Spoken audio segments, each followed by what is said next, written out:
मानव समाचार, मानवता के हक में। माननीय मोहम्मद मुफ्ती इस्माइल। अध्यक्ष महोदय, मोहतरम राज्यपाल साहब के अभिभाषण पर आपने मुझे कहने का मौका दिया, मैं आपका बहुत बहुत शुक्रगुजार हूँ। महायुति सरकार ने लाडकी बहना और लाडका भाऊ जैसी स्कीमों के ज़रिए दोबारा अपनी सरकार बनाई है। मैं यहाँ महायुति सरकार को दिल से मुबारकबाद देता हूँ। अध्यक्ष महोदय, मैं मालेगांव सेंट्रल से चुन करके आया हूँ। मेरी कॉन्स्टिट्यूंसी टेक्सटाइल सिटी है। राज्यपाल साहब ने अपने अभिभाषण में 62 मुद्दों को शामिल किया है, लेकिन टेक्सटाइल्स जो देश में खेती के बाद सबसे ज़्यादा रोज़गार देने वाली सनत है, उसका कहीं राज्यपाल साहब के अभिभाषण में तस्करा नहीं। मालेगांव में प्लेन पावर लूम है और सरकार जो भी स्कीमें बनाती है वो जदीद पावर लूमों के लिए बनाई जाती है, लेकिन प्लेन पावर लूम के लिए कोई स्कीम नहीं बनती।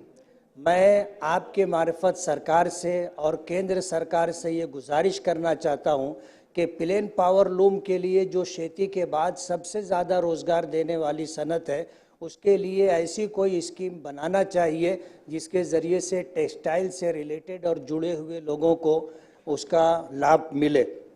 अध्यक्ष महोदय, मेरी कॉन्स्टिट्यूंसी में सट्टा है, जुगार है, इसी तरह नशा और चीज़ों की ख़रीद व फरोख्त है, जैसे गांजा है, कुत्ता गोली जिसे अल्पराज़ोलम कहते हैं। इन जैसे नशा और चीज़ों का बड़े लोगों की सरपरस्ती में ये कारोबार होता है। पुलिस प्रशासन इस सिलसिले में जैसी कार्रवाई करनी चाहिए उस सिलसिले में पुलिस प्रशासन वैसी कार्रवाई नहीं करती है। पुलिस प्रशासन का ऐसा कहना है कि हमारे पास पुलिस नफरी कम है, पुलिस बल कम होने की वजह से हम पूरी कार्रवाई नहीं कर पाते हैं। मेरी आपके मार्फत सरकार से ये गुजारिश है कि मालेगांव तालुके को पुलिस कमिश्नरेट बनाया जाए ताकि पुलिस नफरी बढ़े और पुलिस बल में इजाफा हो और गुनहगारों के खिलाफ कार्रवाई करने में आसानी हो।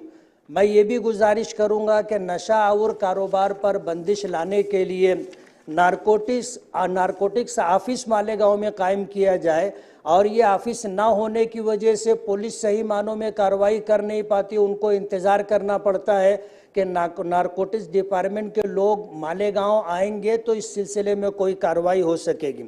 सट्टा जुगार बहुत बड़े पैमाने पर होता है और पुलिस प्रशासन की छत्र छाया में होता है। इनके खिलाफ कोई कार्रवाई नहीं होती और इनकी वजह से शहर के अंदर गुंडागर्दी है, दादागिरी है, चोरी चमारी बहुत ज़्यादा है। मेरी कॉन्स्टिट्यूंसी में रिजल्ट आने के बाद आज सूरत हाल ये है कि मेरे जो हमदर्द थे, मेरे साथ काम करने वाले कार्यकर्ता लोग थे, उनको टारगेट करके उनकी मोटरसाइकिल रोज़ाना चोरी होती है। आप अगर पुलिस प्रशासन से रिपोर्ट लोगे तो एक दिन भी ऐसा नहीं होता जिसमें 2-4 मोटरसाइकिल चोरी ना होती हो।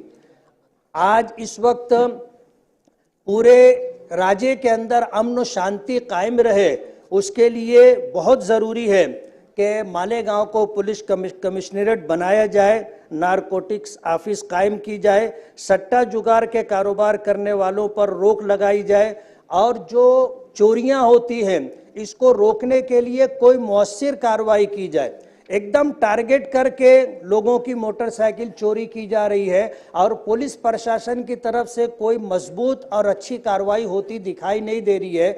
मेरी आपसे गुजारिश है कि ये 2-4 मुद्दे मेरे हैं, इस पर जो है कार्रवाई हो और इस पर कार्रवाई होने के बाद कोई अच्छा रिजल्ट मिले। आपने मुझे कहने का मौका दिया, मैं आपका बहुत बहुत शुक्रगुजार हूँ। जय हिंद, जय महाराष्ट्र।